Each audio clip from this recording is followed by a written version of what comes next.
God'll get you for that one. Maude is owned by Shout Factory. God'll Get You for That, Walter is produced for entertainment purposes only. Sponsored in part by Finley's Friendly Appliances. Hello, friends, and welcome to another episode of God'll Get You for That, Walter. But he didn't. He wasn't getting anyone. There was no God'll Get You for That in this week's episode. No, disappointing. My name. Disappointing.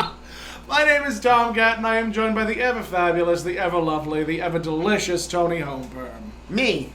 Yup, that one. Her. Today we went over the episode, Season 1, Episode 19, entitled Walter's Secret, which originally aired February 7th, 1973. February 27th. 27th. I mean, that's twice I've screwed up the date. Oh, well. February 27th. That's why I'm here to correct you. Keep the train running on its tracks. That's right. She insists upon correcting it. It's literally her life's work to correct I me. live for it. I know you do. So, this episode was pretty fun and very fast. Very fast. Like, despite the fact that it was the same 25 minutes as other episodes, this was a very fast-paced episode. Yes, and indeed, we commented when it was over. We did. We commented when it was over. It was a very fast episode. It seemed like, it was over before we knew it. That's right. So this episode all takes place in one day. Like, there's no costume changes. There's no nothing. But not even a day. It's really like hours. Maybe an hour. It seemed like. I would probably say about an hour, hour and a half. Yeah, a very short span of time, and no guest stars. No guest stars. The usual suspects. It was Maude, Walter, Florida, Carol, and Arthur. And that was it. So, but there was mention of a special guest, but there was no cast. Two. Don't forget the phone call. That's right. There were two. There was a phone call, and then there was the secretary. Yes. So we'll get to that. We'll get to that. So the episode begins with Maude entering the house, holding a case of golf clubs, and she's commenting how she hates golf. She hates golf. And as she's throwing the golf clubs in the closet, when she walks in the door, she says, "The gloves, the clubs." The tees, and she's holding a pair of golf balls in her hand. And she can't say she hates And she can't say she hates balls because the FCC would be on her behind. 1970s censors. Exactly. But I mean, after a certain point, they had to read the scripts in front of the censors. Mm-hmm. So it only stands to reason that, like, the censors see the word balls, and it's like, we can't say balls on national television, my God. Yes. You know, it's so funny because I also love, as you know, Are You Being Served? Yes. And there were so many times where Mrs. Slocum is talking about her pussy. And, of course, I guess in the UK, they were a little bit more liberal. They were a little more liberal, but also, I guess, because she is always referring to her cat. They were able to... Her literal physical cat. Her feline pet. Yes. They were able to get away with it because, although when you hear the laughter of the audience, it's you genuine. know what they're not...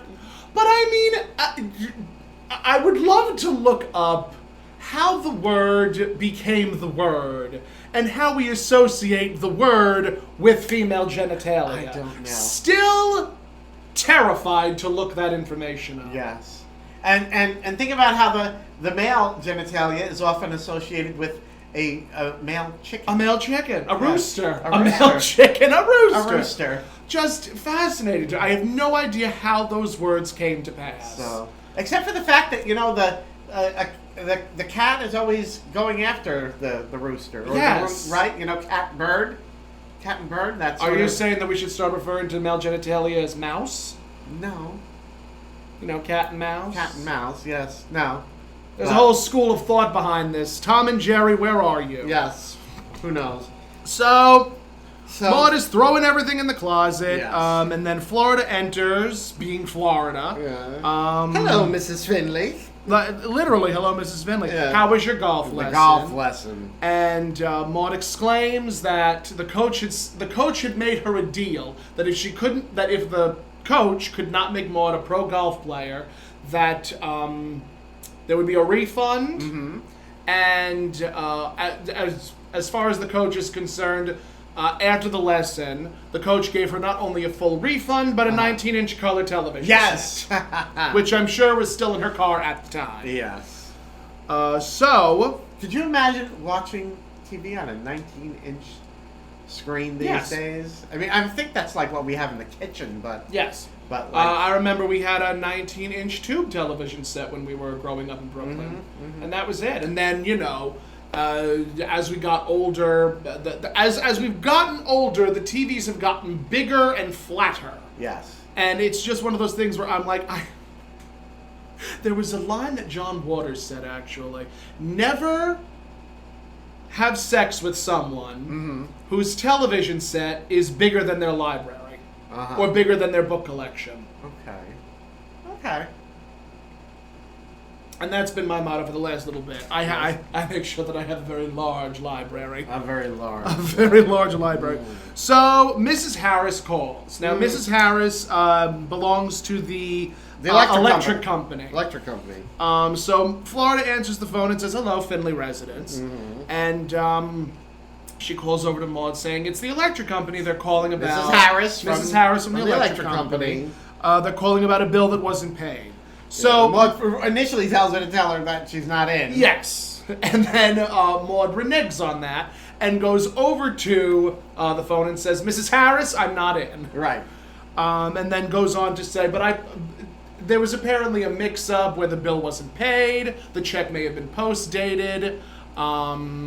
Well, Maude says she paid it. Yes. And Mrs. Harris is telling her that, well, that's not what the computer says. Right. The computer says. So even back as far back as 1973, still having those same issues. Yep. You would think that those issues would be fixed by now. But they're not. But they're not. Yes. I think it's because of the billionaire class. Yeah, probably. So, Maude, in true to form fashion. Yes. In true to form fashion, Maude says, well, I will tell you this, Mrs. Harris. If you turn off our electric bill, you will also be turning off my artificial heart, lung, and kidney machine. My death will be on your head. Right. But I'll understand whatever decision you make. Have a lovely evening, Mrs. Harris. Have a lovely week. Lovely week, Mrs. Harris. Have a lovely week, Mrs. Harris. And then, as soon as Maude hangs up the phone, that almost seemed like a little bit of filler. Yeah, very much filler. Because it had nothing to do with the rest of the episode. Nothing to do with the rest of the episode. So, this was... like, genuinely, it had zero to do with the rest of the episode. I think it was just one of those things where it's like, we had to show Maude being this aggressive woman character. Sarcastic. Very sarcastic, very domineering, very like, it's my way or no way. Yeah. It also gave Florida a little something to do. Yeah, it gave Florida, like, lines to read. Yeah. But she also re-entered a second time, but we'll get to that in a moment. Yeah. So this is now when Walter comes in. Walter comes in panicked. Yeah, looking for Carol. Looking for Carol, kisses Maude, and she goes... She says something sarcastic, which it escapes me. Yeah. I think... the kiss was like a damp towel. No, the second kiss was the passion of a damn towel. Yes. So Walter's just very flimsy with his affection, and he's just panicked. He wants to know where Carol is, and Maude's very concerned. Like, I'm not. Carol is fine. It's you I'm worried about. And then I think Walter says something to the tune of... He's still asking about where's Carol. He wants to... I think he wanted to know how she was. Yes. And then I think he heads over to the bar. Yes, heads over to the bar and starts making himself a drink. And that's when we find out that Arthur is going to be coming over for dinner. Yes. And Walter had said some type of thing that says, a well-timed silence has more emphasis than speech, or more power than speech. And that was when Maude says, oh, I want you to say that to me the next time I have an upset tummy. Because it's much better than sticking my finger down my throat. Yes. And I love those moments because Walter's like, I'm very logical, I'm going to use this very philosophical phrase, and Maude's like, just shut up. Right. Those expressions make me absolutely nauseous. And just one of those things that I love so much about Maude, because she will call the man out on their BS. Absolutely. So yes, they're having beef.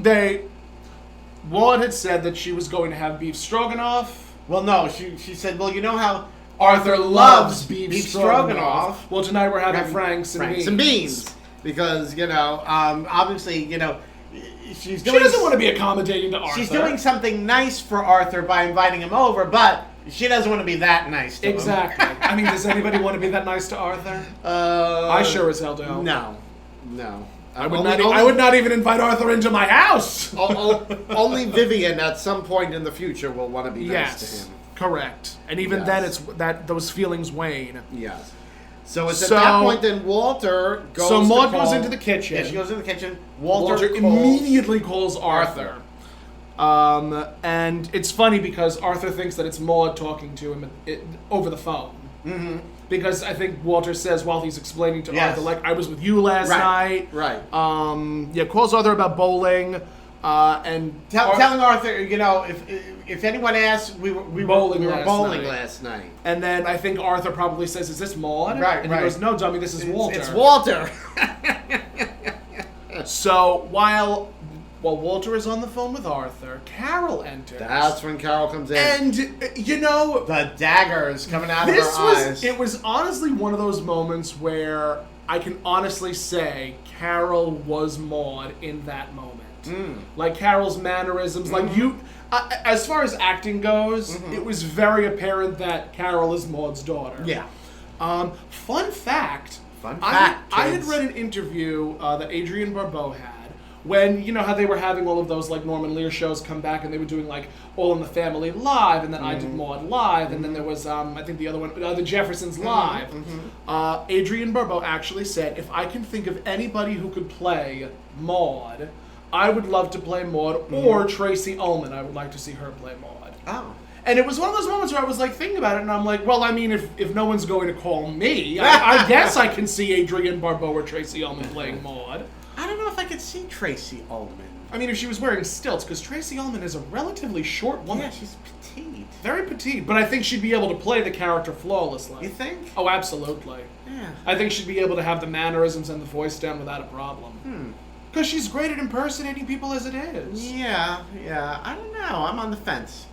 I would also love seeing Adrienne Barbeau take on the role. That I would love to see. Yes, I would prefer to see that than Tracy. So to those unaware, Adrienne Barbeau played Carol, just so that we're aware of that. Yes. So yes, Carol comes in and is shooting daggers at Walter. And Walter's like, "Hi, Carol." Like, he's the deer in the headlights. Yeah. Deer in the headlights. And Carol turns to him and goes, "Me and a girlfriend were saying, we're talking, and we were trying to figure out how to tell a louse that they're a louse." Yes. And Walter's like questioning and goes, I don't understand. And Carol like just confronts him about it and says, "Walter, you're a louse." A louse. So apparently, Walter the night before, or earlier that day, I suppose, was, I guess this is, I want to say, like late afternoon, probably around like 4:30, 5 o'clock, like right before dinner. I don't know, because it had to be in the evening, because he was telling Arthur that he had to tell Maude they were bowling that night. Yeah, the night before. Yeah, so it had to be in the evening. I The guess time so. that he was having the cocktails is the time that he wants Maude to believe he was bowling. Right? The timing on it is very weird, because then It's why would they be strange. planning for dinner? I don't know. They would have obviously seen each other at the breakfast table earlier that day. True. Very interesting how I mean, Yes. time in sitcoms never really was time in sitcoms. No, they played fast Loose. and They played loose. fast and Fast and loose loose. with the time. Very fast and loose. So we find out that Walter was at a cocktail lounge at the Holiday Inn. The Holiday Inn Holiday cocktail Inn. lounge sounds swanky. So swanky. I know. Very, very like shishi. Yes. And Carol's like, I walk in, and who do you think I see at a dark table, a cozy corner, having cocktails with someone who could be half his age. A blonde, no A less. blonde, A half blonde, his no age. less. And I think Walter was trying to say that it could be lots of guys. She points out that she saw him. He like turned white when turned white when she walked in. When she walked in. And who do you think I saw like having someone nibble the pimento out of the pimentos, apple, just like you did when you and my mother started dating. Right. Then the pimentos. The pimento is very important. Very important in this. Very episode. important in this episode. Do you like pimentos? I'm not crazy about pimentos. I like olives. I'm not crazy about pimentos. I love like the Spanish olives. Really? Pimentos, yes. I pretty much like any olive except like the black olives in the can. Really? Yeah, as a kid, I would eat them till my mother said she thought she was gonna throw up. Oh my god. I could eat them like and now as I've gotten older, I don't like the olives in the can. I like Kalamata olives. Love those. I love green olives. Love those. I'm just not crazy about black olives either. They do nothing for me. Well, I mean, if they're on a pizza, maybe I'll have them. But I like those olive cured black olives, the ones that are all like they look like an old raisin. Yes. Okay, those I like. When as a kid, I didn't like those. Mm-hmm. But yeah, any kind of like cured olive that you'd find like in a deli section in the supermarket. I'm a sucker for I'll eat vinegar. those. I'm a sucker for Me vinegar. too. So if I can have anything that has like that sort of brassy taste, And I'm I happy. like red vinegar, balsamic vinegar, apple cider vinegar. We don't discriminate in this household about I vinegar. love all ethnicities of vinegar are welcome. We're non-discriminatory when it comes to our olives, Non-discriminatory. except black olives apparently. No, we're non-discriminatory in vinegar.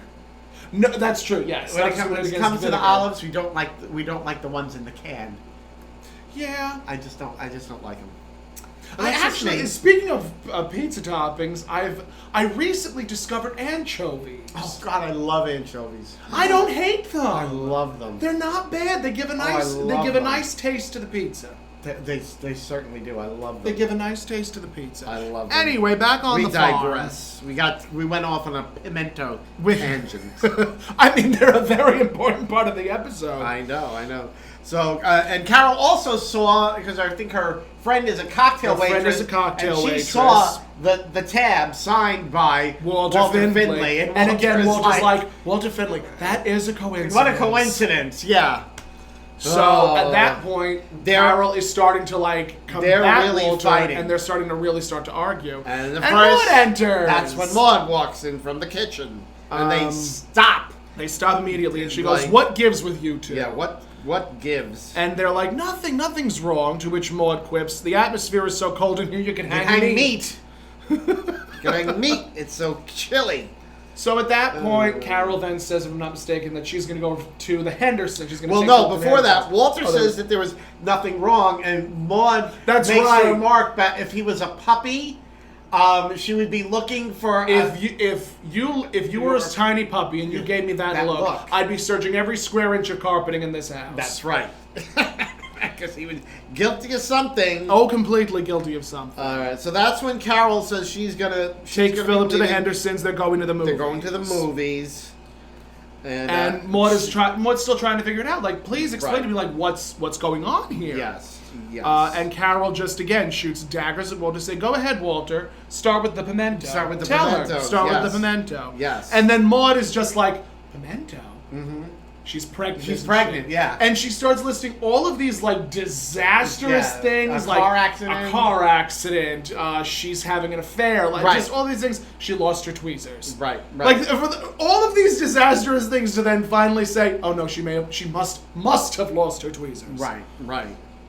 And Walter, I think he just decides to run off. He's gonna take a shower. He's gonna go upstairs and take a shower. He's not gonna tell her anything.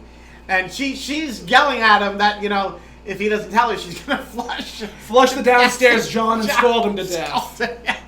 Is the plumbing like that in your house by any chance? No, I'm very thankful the plumbing isn't that. Because ours but is. we still no. When we lived in our old house, we actually had to install a water heater. Not even a water heater, a different type of filtration system. Because we couldn't have the washing machine or the shower go at the same time. And we actually got into arguments because it's like, who's doing laundry? I can't take a shower until the laundry's done, or I can't flush the toilet until the shower's done. Right. And it just became a really diabolical situation. But in this new house, it's actually worked out where you can do that. But we still have PTSD from the last house. Yes, I'm sure. Oh my goodness gracious. Yes, that's the worst.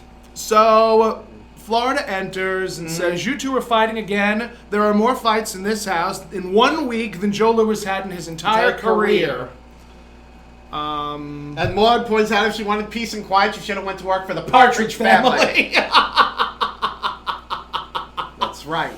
So Florida goes back into the kitchen because Florida was only around for like those 2 quips. Right. So now Carol is about to leave. Carol's about to leave. And Maude proceeds with her little bit of trickery. Maude is Sly and sneaky. There are times when I will watch Maude and I'm like, Maude is a very manipulative person. Oh my goodness, yes. She is very, very manipulative. Yes. And this was no exception to the rule. Yes. She convinces Carol to more or less admit that she saw Walter at the bar with this younger woman. Right. Right. And she basically says, "Oh, Walter told me the whole sort of thing. It's fine. We've reconciled. I just want to hear your opinion on it." Right. And you know what that reminded me of? Yes. You do? No. Tell me, what did it remind you of? I think there was a few times where they pulled that in the Golden Girls, like especially Sophia trying to get Rose to tell her the secret when Dorothy had brought Angela over from Sicily. And so Sophia's like, "Oh, I know. Boy, was I surprised. Yes. Dorothy, I didn't know you told Sophia that her surprise is Rose. Oh. So it's a family thing. It's a family trait. It's a family trait. Oh, I would have loved to have seen Estelle Getty play Maude's mother in Maude, but unfortunately they didn't. Estelle Getty just was. I don't know if they didn't audition her for it. They actually, the woman who played Maude's mother was the same woman that played Philip's mother-in-law, Patrick's mother-in-law in Mame. Oh. Yes. Uh-huh. Her name escapes me, but we'll get to that episode in time. She was only in 1 episode. So Maude coerces Carol to tell her the story, and Maude flips out. Yes. Because Carol says she probably was no big deal. Yeah. And it was probably, I think she said it was just a fling. Yes. Just a fling. She said just a fling. Yeah. To which that's all Maude needed to hear. Yes, she starts screaming. She immediately screamed, "Wait! Yes. What do you mean she was just a fling? Do you know what that implies, Carol?" Yeah. And she's just going on and on. And Carol's now yelling at Maude. She's like, "You tricked me." We're past that. Now we're on she was no big deal. She was just a fling. So Carol says last night she saw Walter, and Maude's like, "Wait, no.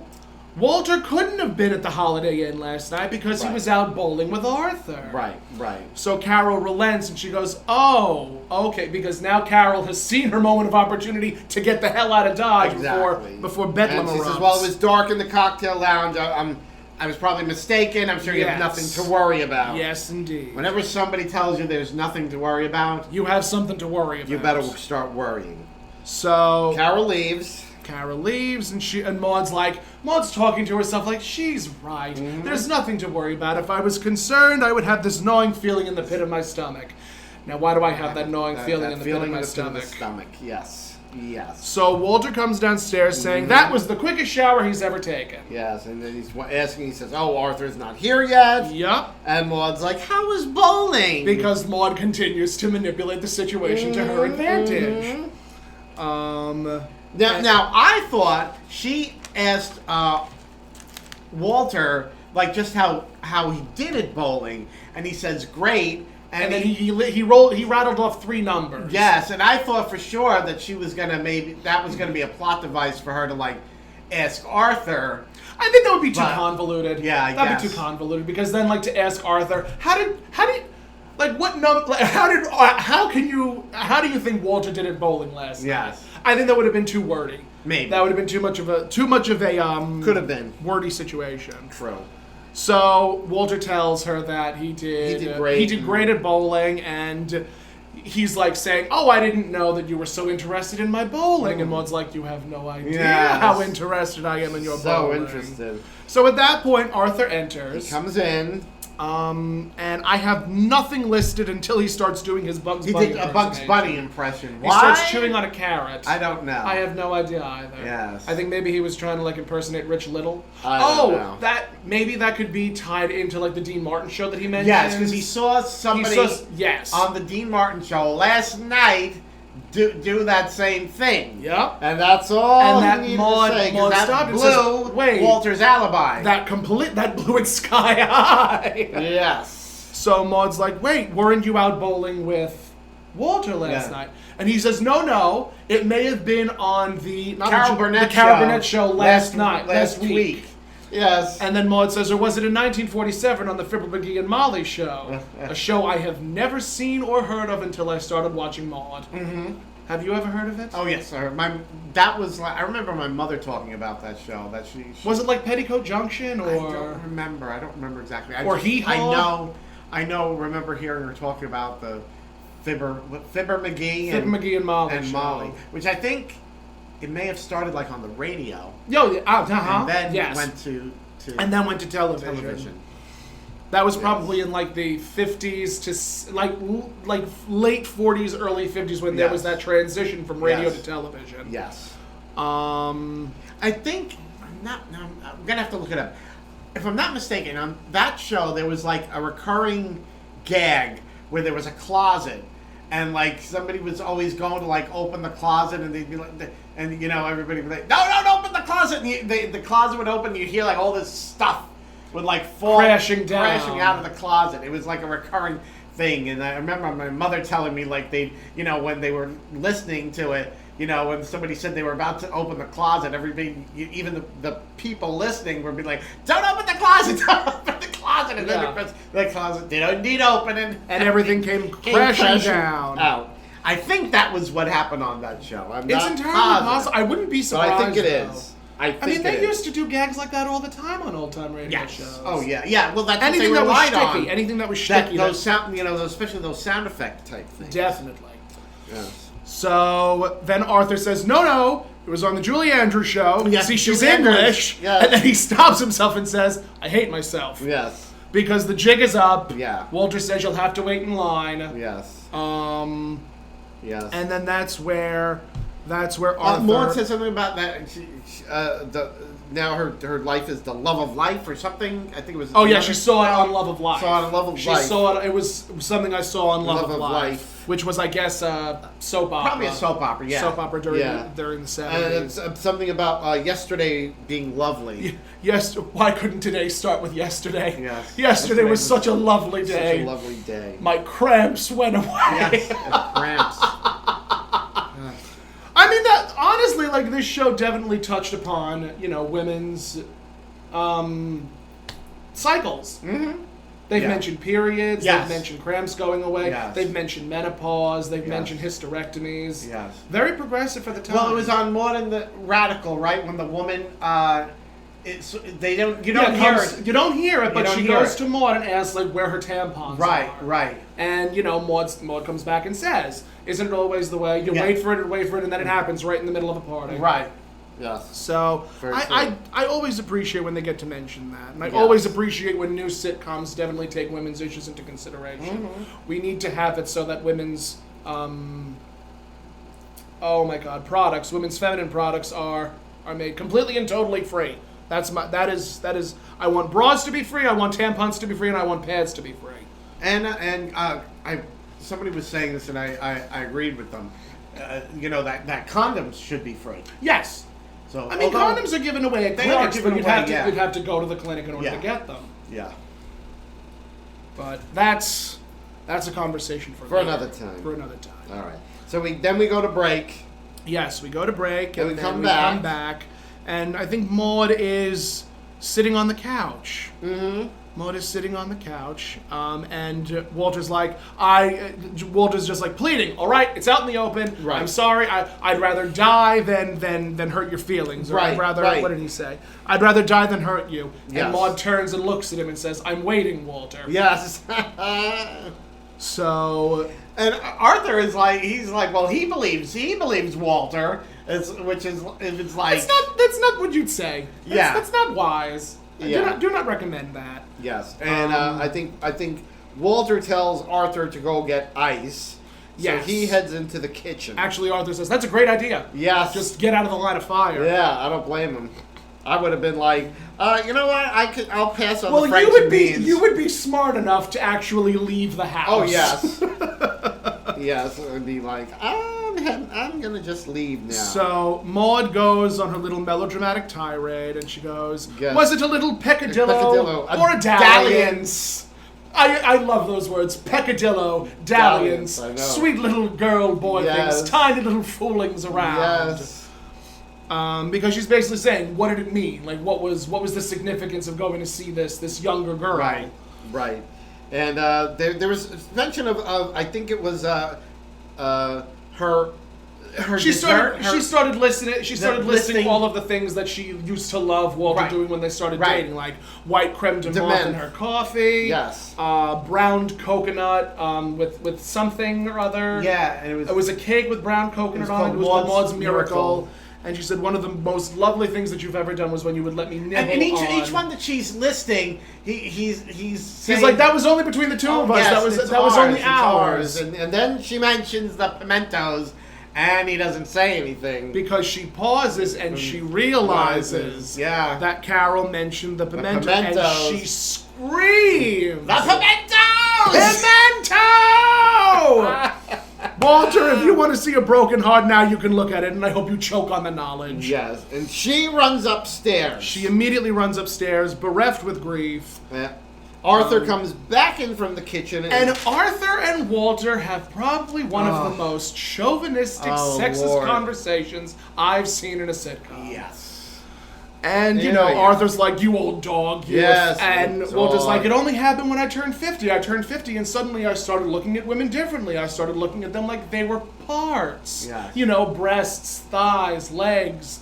Almost how you would look at a chicken. Mm-hmm. And just a very, very sexist conversation between two very old male chauvinist pigs. Yes. And I guess what we're really talking about here is Walter having a middle-aged crisis. He's having a midlife crisis. Midlife crisis. Midlife crisis. Yes, he's turned 50. Now, I have a question. While we're on the subject, this is a topic of conversation that comes up a number of times. Has anybody ever cheated on you in your day? Oh my God, my ex before Frank. Oh my Lord. Yes. Isn't it awful? Yes. I don't recommend it. Oh no. And it really does beg the question: what compels a man to cheat? Not even a male, because that's a sexist question to ask. But what compels a person to step out on their relationship? Mm-hmm.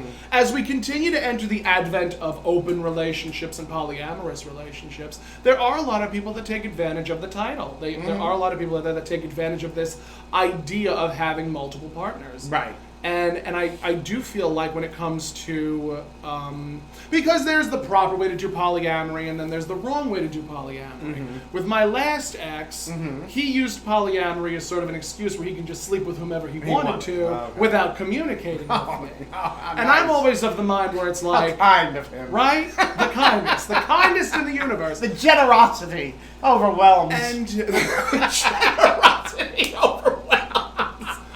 But I mean, that was what he said in the beginning of our relationship. I was like, okay, you enjoy polyamorous relationships. That means that we're going to have conversations about the people that you're going to be dating. And he was like, no, it means I'm going to sleep with whoever I want and not tell you. Exactly. And it really, there is an episode of Maude that deals with swingers. Uh-huh.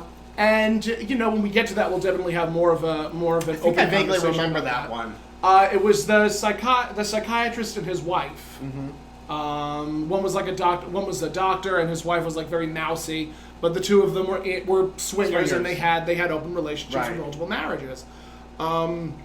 And it's just interesting to me. I mean, as the conversation continues between Arthur and Walter, we hear, like, I've been chasing heads of girls. Arthur says, I've been chasing heads of girls for years, obviously referring to the fact that the girls that he's seeing are in either convertibles, or he's, like, seeing out the back window, seeing if it's a pretty girl, Yes, and, like, yes. racing to the side of the car to see what the girl looks like. Yes. I mean, I'm not going to lie, I've definitely done that with a few men, but every time I get to see their face, I'm like, oh, that was a bad idea. That was very unfortunate. I regret every decision I've made that led up to this Well, point. I always say, there's nothing wrong with looking, because I agree. Even though you're maybe in a committed relationship, it doesn't mean you're dead.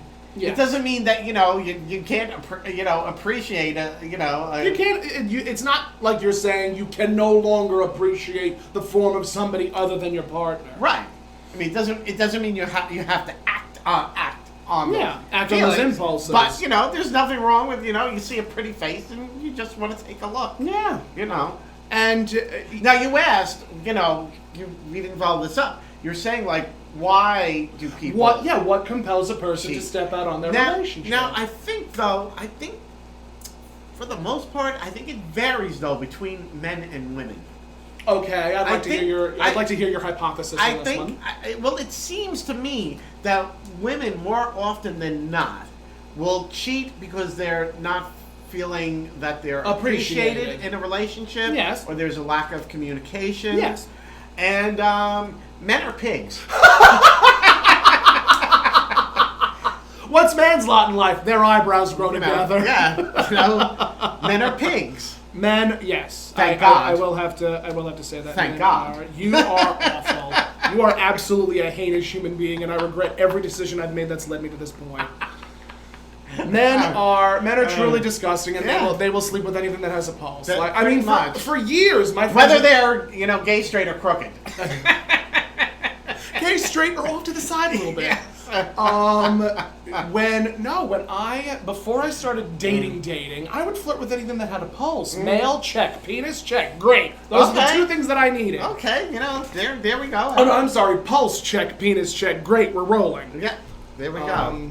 So that Yes. and now I've matured, and now I don't sleep with anybody anymore.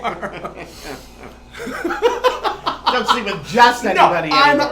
It's one of those things where I'm like, am I one of those people? Yes. Because you are. Shut up. No, am I one of those people that people cannot imagine having sex? I mean, I don't know. I don't think that really applies. I mean, there's somebody that you could never ever imagine them having. I could sex never would imagine be the like, Queen doing it. Oh, I could yeah, never. you got me I mean, there. unless she has a pocketbook. You got me I'm not there. going to have sex, but as long as I have my pocketbook, let's ready to roll. But it's just maybe. Well, it's the British, they're just doing their royal duties. It's like. But I mean, because I dress up as an older woman, and I do genuinely think that that's a real thing. If you dress up like an older woman, or if you are an older woman, people just don't think that you are a sexually active person. Could be. I know. Well, that's one of the things that the Golden Girls turned on their ears. Turned on their ears. That Very much they so. showed that they even though they were a woman of a certain age, more or but less middle aged, they were still getting it. they still had active sex lives. There was an episode of Maude where Mrs. Naugatuck and her boyfriend were like trying to not copulate, not enjoy each other's company in a physical romantic way. And, Maude and Walter were joking, like, your pilot light's out. What are you doing? You can't have sex at your age. Right. And it's just one of those things where, like, no, it doesn't matter the age. You can still be sexually active at any age. Absolutely. In other words, kids, Tomcat has sex. Who would have guessed? I'll alert the media. Thank you. Call the New York Times. Should I make an Instagram post about it? Shall I tweet it? I regret every decision that I have ever made. Of course you do, pussycat. Thank you. Oh, my Lord. So, Walter and Arthur are continuing to have this conversation about parts, and we find out, like, boys with long hair. I have down boys with long hair. Oh! Arthur had mentioned Yes. like he chases the cars with long hair and like boys with long hair, which it's- is happening more and more often these days. Yes. Because in the 70s, apparently, you could have long hair. You could have long hair at any point in your life. Yes. It did not matter. Guys with long hair, sexy or not? I mean, Fabio made it a fashion statement in the 90s. Yes. And I mean, it depends on the face. Yes. It depends heavily on the face. Yes. I have the... oh my God almighty, I'm going to regret saying this, but because I know what my father looks like with long hair, I know that I would look attractive with long hair. And I've actually, my Mother Gothel wig, when I first got that, it's a long, kinky, curly, black wig. I look like an attractive Captain Hook. And when I looked in the mirror, I had the full beard, mustache, my eyebrows were undone, and I was like, I was looking in the mirror, and I'm like, oh, I look okay. I don't look awful with long hair. This is a breath of fresh air for me. Unfortunately, I can't wear. I mean, I don't have long hair now because my hair has decided to say bye. See ya. Toodles. But I mean, when I wear, again, it just depends on the build. It depends on the face. But I always wanted to like be able to grow long hair, but the problem for me now of course now I'm losing it at the crown.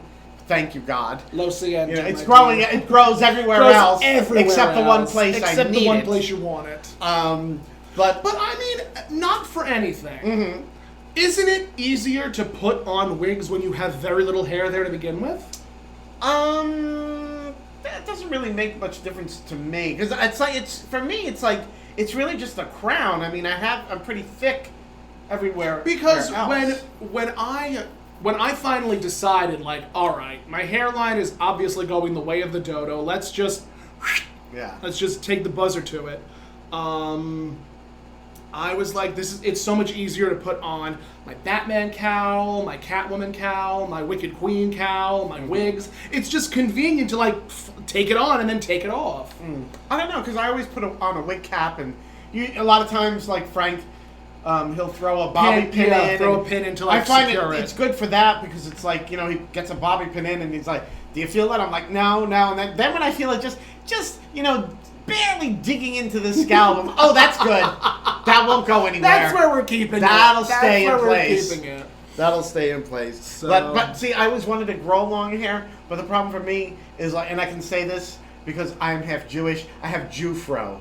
Like as the hair, once it starts getting past a certain length, Good night, it's like, good you know, night. it's like all kinky, and it doesn't, you know, I could If never you go grow. step outside, it's just I could never grow like, you know, long luxurious hair. Yeah. So I just gave up on that idea and just, you know, I'm so sorry.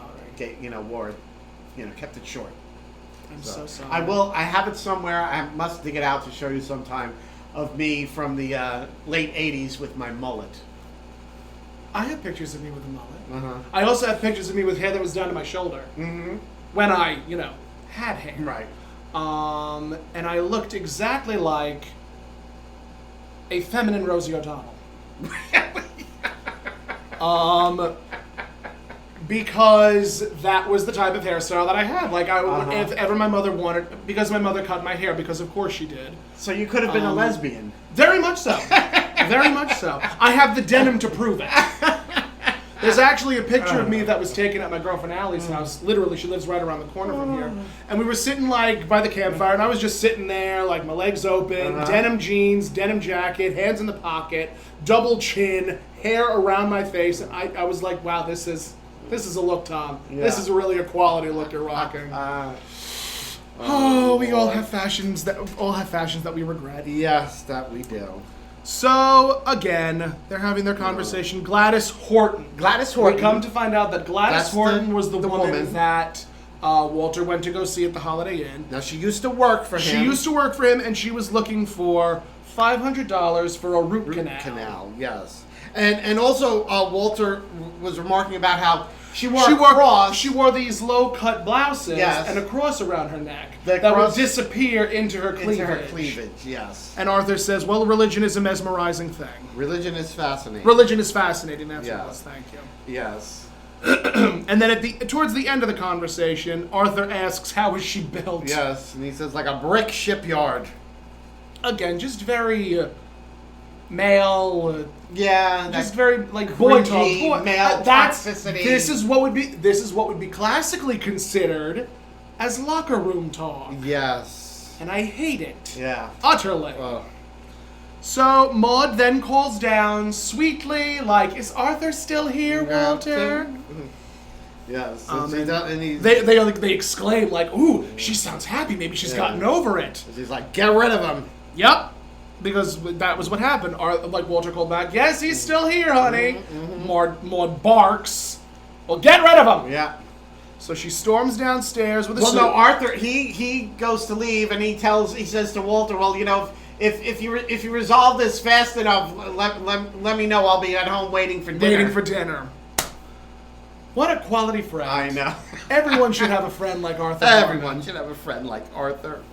He actually did give Walter some sound advice, basically saying, "Tell Maude the truth. Tell her the truth. Tell Maude the truth. Just tell her the truth." So Maude comes after Arthur leaves. Maude comes downstairs with lugging suitcases. with suitcases, and Walter's like, "Why? Don't leave. Where are you going?" "No, don't leave." And then Maude like turns to him and says, "No, this isn't for me. This is for you. I made you a reservation at the Holiday Inn."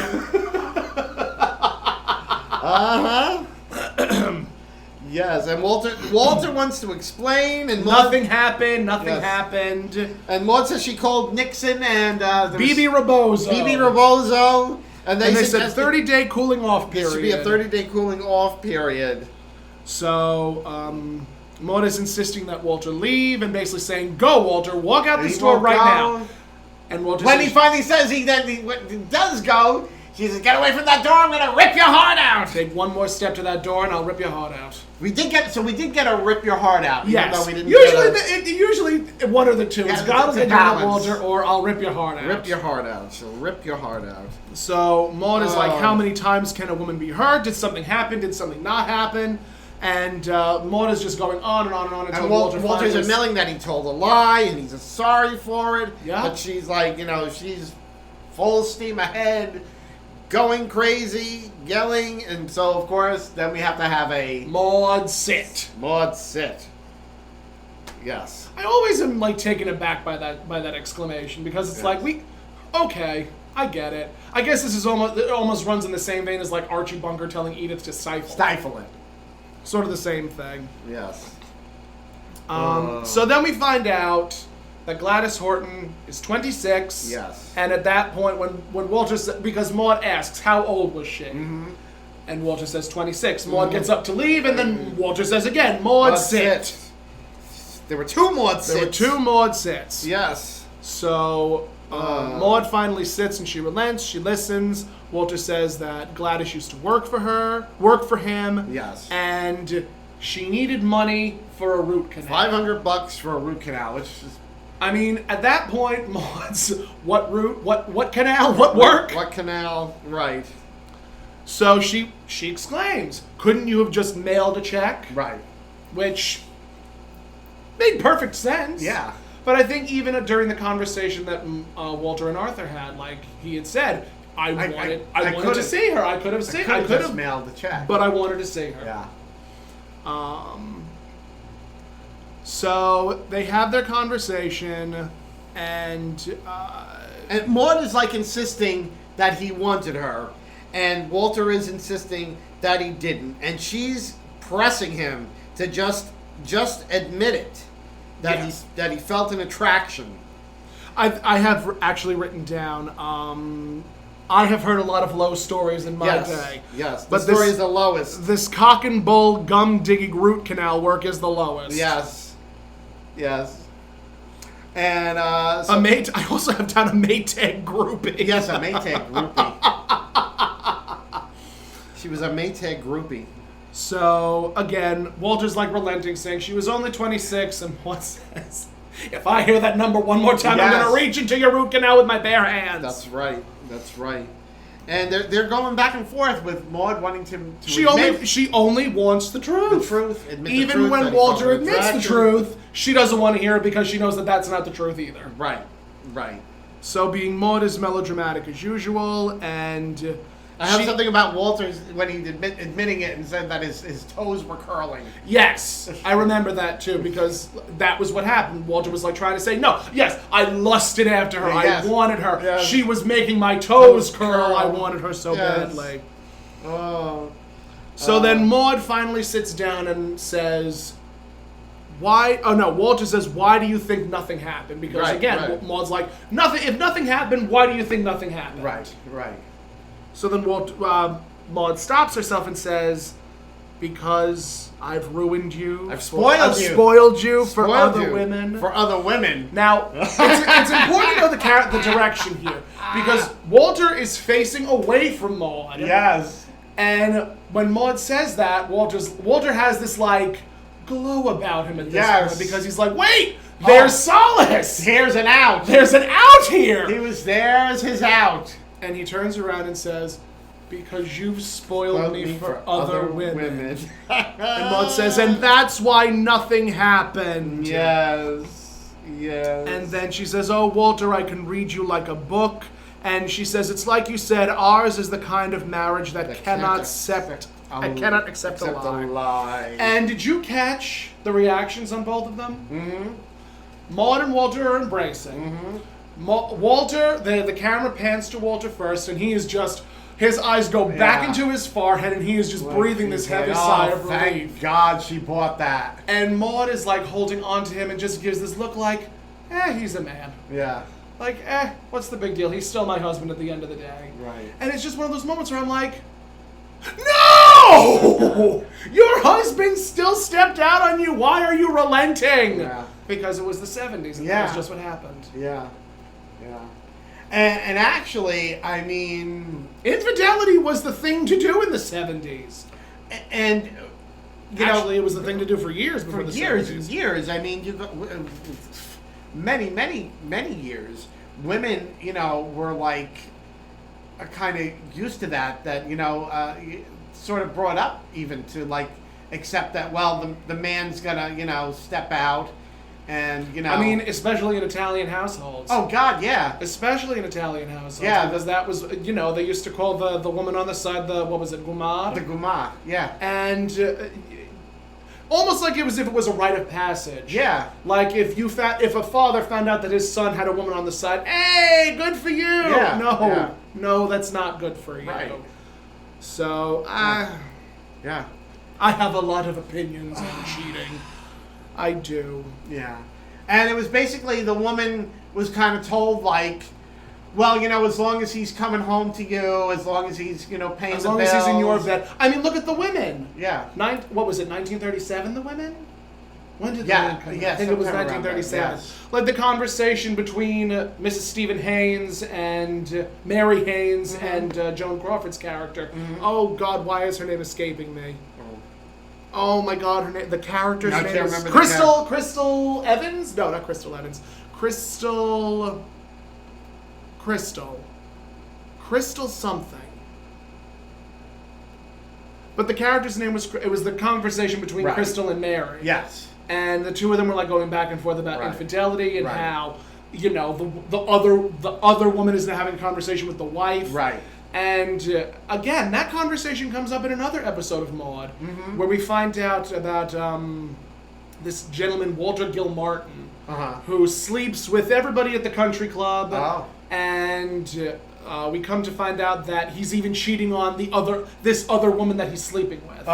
So just cheating all over the place. Yeah. Yep. So that's the episode. But then there's a prologue. There's an epilogue. There's an epilogue, yes. So Walter is now serving Maude a martini. Martinis, yes. And he says, martini love. Yes, they're very lovey-dovey. Very lovey-dovey. And they're all in the same outfit, so this was probably maybe 15, 20 minutes after the conversation. Yeah. Yes. So Maude takes a sip of the martini. And then Walter's like, giving her his olive. Giving her the olive, and an olive love. Yes, and she's nibbling the pimento out of the olive. And he asks her if there's anything else she wants. And she stops and says, a water pick, that damn pimento stuck in my tooth. And then she starts sucking on her Yes. teeth. I hope she didn't need root canal. I hope she didn't need root canal work either. Oh. But I've never had a root canal. I Me either. hope to Christ I never have one. Because I hear they're painful.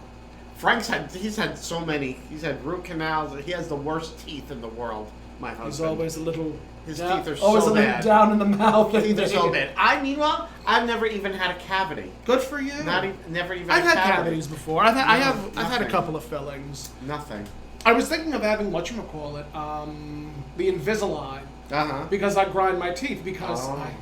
my family drives me up the friggin' wall. So because of that, I constantly grind my teeth because I'm always constantly stressed out. You do it in your sleep? I do it in my sleep, and there are times I do it without even thinking. Oh Lord. Yeah. Where if there are certain pictures of me that if you look closely enough, one tooth is darker than the other because it's starting to recede. Oh. Mm-hmm. Oh jeez. Yeah, it's fun. Oh. It's fun being me. I recommend it to everybody. So everyone has their, as my mother always said, everyone has their tale of woe. Sometimes I have two tails. It depends on what coat I'm wearing. Okay. Okay. You go, Joseph, in your coat of many colors. Leave me in my Technicolor dream coat alone. Yes. Oh, merciful heavens! But I mean, honestly a well-written episode. Mm-hmm. Despite the fact that there was that incredibly sexist conversation about parts and women being compared to chickens. Yes. With Walter and Arthur. Yes. But I mean, again, that happens more often than not because I suppose at a certain age, men have that sort of midlife crisis where it's like, I want to chase younger tail. Mm-hmm. Yes. I don't understand why. I don't know. I just actually turned into a woman and started doing drag. So that's the trade-off. Yes. That's the trade-off. I didn't chase women. I just You just became sometimes one. become one. Oh, glory. Yeah, it's funny. There were never any quote-unquote drag characters on Maude that I can think of. There were gay characters, yes, there were queer characters. No lesbians. I honestly think that was one of the reasons why it was more socially acceptable to be a lesbian, because it wasn't so prominently promoted on national television until I think the L Word. Yeah. Where there was a show completely devoted to lesbians. Well, it seemed like historically, lesbians, it was much easier for them to stay under the radar because True. It never, like, for two women to share living accommodations. Even today, I don't think it raises many eyebrows. Whereas, two men living together Raise eyebrows. especially if it's for quite an extended period of time. Yeah. It's like it. I mean, it's the gravy ladle story. The gravy ladle story. You've never heard the gravy ladle story? No, I don't I think so. love the gravy ladle story. So let's see, Stephen and Michael. So Stephen and Michael are roommates. Oh, I think this is sounding familiar. Yeah. If I'm not mistaken, B. Arthur told it. It's called A Mother's Ingenuity. Yes. So Steve receives a letter in the mail. His mother's coming to visit for, Right. I think, a day or a weekend or what have you. Mm-hmm. And, Stephen says to Michael, let's plan something really special, so on and so forth. So they plan something really special for her. And again, they're roommates. It's important to know that they're roommates. They're roommates. And they're roommates. Yes. So she comes, and the mother cannot help but notice how handsome Michael is. Uh-huh. So Stephen, knowing his mother, stops her and says, "Listen, we're just roommates. We're just friends. You have nothing to worry about. I'm not gay. I'm not so on and so forth." So she goes to leave, and a few days go by, and Michael turns to Stephen and goes, "Where was that beautiful silver gray ladle that we had?" And Michael suggests that maybe your mother took it. Right. So Stephen sits down and writes to his mother, "Dear Mom, I'm not saying that you stole a gravy ladle, and I'm not saying that you did not steal a gravy ladle, but one has been missing since you've been here. If you could please let me know what's going on. Love, Stephen." So a few weeks go by, or a few days go by, Uh-huh. and he receives a letter from his mother. Uh-huh. And Stephen reads, "Dear son, Uh-huh. I'm not saying that you sleep with Michael, and I'm not saying that you do not That sleep you with don't. Michael. But the fact remains, had he been sleeping in his own bed, he would have found the gravy ladle by now, love, Mom." Right. And that story still tickles me. So I guess it's easier to... tell if two men are more than roommates, whereas with women, like, you can't really tell. Right. It's just fascinating. The Yes. human condition is fascinating. Being It human is. is weird. It is. Being human is so fascinatingly weird. It truly is. But thank you for joining us on another episode of God'll Get You for That, Walter. Yes. If you would like to follow me, you can at that Tomcat on all forms of social media, my Linktree, my everything, just that Tomcat all over the place. All over. And if you would like to follow this gorgeous hunk of woman, you can at ToniHomeperm.com. And of course, that's... Tony with an I. Yes. And of course, they can also continue to follow God Will Get You for That, Walter, On YouTube and Facebook and Instagram and all that fun stuff at Findley's Friendly Appliances. which is also, Our Instagram page. and our email. And our email, Findley's Friendly Appliances at gmail.com. Please email us with comments, critiques. We won't listen to them, but we'll announce them on the show anyway. We will? Yes. Oh, okay. If you want to become famous, just email us and we'll talk about you on this podcast that maybe people know about. Yes. But we thank you for joining us and we look forward to talking to you again on another episode of God'll Get You for That, Walter. Have a good night, guys. Bye-bye.